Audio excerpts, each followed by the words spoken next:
मसलन हुसैनी ब्राह्मणों का वाक़या। उनका सरबराह राहिब दत्त था जो अपने 7 बेटों के साथ यजीद की फ़ौज से लड़ता हुआ शहीद हो गया, जिसका जिक्र हमें कई तारीख़ी रिवायात में मिलता है। लाहवी हुसैनी ब्राह्मण, उनका सरबराह मोहयाल दत्त था जो अपने 7 बहादुर दिलावरों के साथ इमाम हुसैन की तरफ से लड़ा।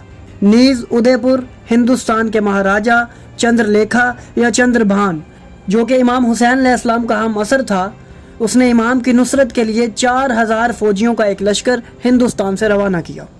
बकौल हिंदू रिवायत चंद्रलेखा हज़रत शहरबानो सलामुल्लाह अलैह की बहन मेहरबानो का शोहर था। अलामा ज़मीर अख्तर ने इनका नाम महाबानो तहरीर किया।